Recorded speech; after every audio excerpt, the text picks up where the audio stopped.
ఇవన్నీ బ్యాలెన్స్ చేసుకుంటూ అనుకున్న లక్ష్యాన్ని సాధించడం ఆషామాషి వ్యవహారం కాదు. అయితే ప్రముఖులు ఎవరైతే ఉన్నారో వాళ్ళ జీవితాలను మనం ఒకసారి పరికించి చూస్తే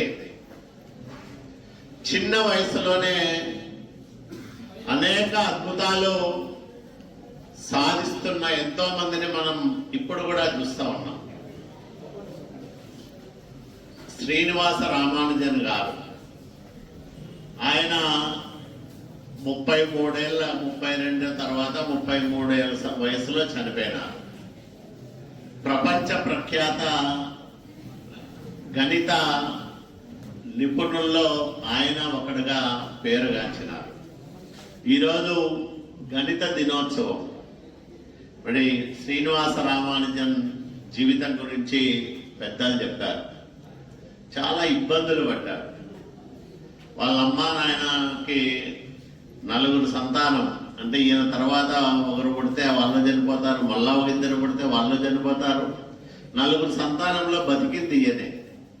ఆ బతికిన చిన్నప్పుడే మామూలుగా మనకు అమ్మవారు వస్తుంది, అట్లా ఆయనకు కూడా అమ్మవారు పోసింటుంది. ఇందాక చెప్పినట్లు మ్యాథ్స్ తప్ప వేరే ఏమీ తెలియదు, ఇతర సబ్జెక్టులో ప్రావీణ్యం లేదు. బతికేయడానికే అనేక రకాల ఇబ్బందులు పడి మొత్తానికి తన ప్రావీణ్యాన్ని నైపుణ్యాన్ని పెంచుకొని మరి అంతర్జాతీయ గణిత శాస్త్ర నిపుణుల ఆదరాభిమానాలు పొంది ఇంగ్లాండ్కు పోయినా ఏ దేశమేగినా ఎందుకు కాలిడినా అన్నట్లు ఆయన మూలాలని, ఆయన జీవన విధానాన్ని ఎక్కడా కూడా డీవియేట్ కాకుండా శాకాహారమే తీసుకొని సొంతంగా వండుకొని, ఎందుకంటే ఈయన తినే తిండి వండి పెట్టే వాళ్ళు లేక ఆయన తినక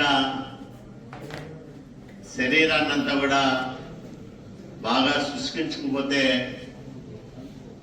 రోగాల బారిన ఉంటే చాలా ఒక జీవోత్సవం లాగా తయారై భారతదేశానికి వచ్చి ఇక్కడ కొన్ని రోజుల పాటు ఉండి మళ్ళా చనిపోయినాడు.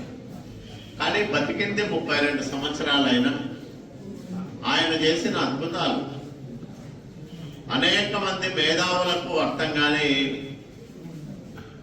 ఫజిల్స్ ఆయన పూరించడం కానీ, అనేక సమస్యలకు సమాధానాలు కనుక్కున్న విధానం కానీ అద్భుతం, అమోఘం.